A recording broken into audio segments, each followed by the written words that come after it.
Today's video is about the IK Multimedia Arc Studio 4. It's pretty much a poor man's Trinov, except it doesn't do any sort of like time or spatial or phase stuff. It's literally just speaker EQ.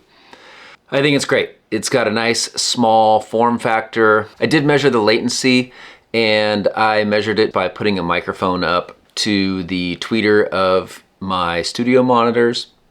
Microphone goes straight out into my Pope Audio mic preamp and then straight into my A to D. I measured it with the ARC system engaged, with it bypassed, and then with it completely out of the circuit. And bypassed is the same latency as when it's not in the circuit, so that's good.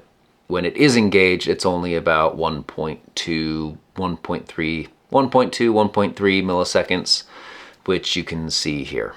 But the 1.2 milliseconds can add up if you are tracking and you already have a little bit of latency going on with plugins or your system.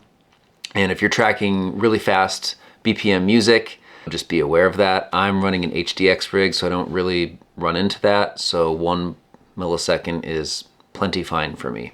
I love the form factor of it. It's very small, it's compact, it can kind of sit in the back of my desk and I never have to touch it. I could probably put it somewhere where I don't even have to see it, but you know, it's at the back and you can see it's about the size of a Apple HomePod. So that's pretty nice. It's got XLR connections going in and out. There's a bypass button on the front as well as a power indicator, and that's pretty much it. Power is not an IEC connection, so you have to use the wall wart that came with it. USB-C connects to your computer and you can run the software. I found that I prefer doing the measurements as tight as possible because when I'm mixing, I generally stay in one position while I'm mixing. I'm not moving around. The measuring system is super easy. It's just like SonarWorks if you have that.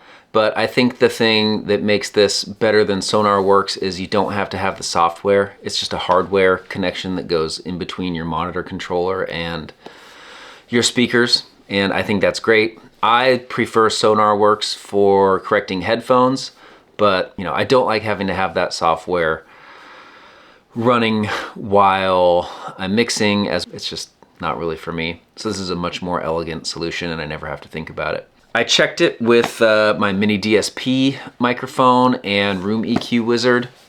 From what it measures when you're done with the correction, I can verify it by using this microphone and Room EQ Wizard. USB-C connection, so it has an internal calibrated A to D conversion going on with it, and it integrates with Room EQ Wizard fantastically. So it does do what it's saying, and I think it sounds great. There are a couple other kind of more in-depth reviews on the internet. Ryan Bruce has a really good one. Maybe I'll link to that. And I'll link to a Sweetwater link if you want to purchase this, as well as this microphone here. So that's it for today. I will see you guys in the next one. Thanks.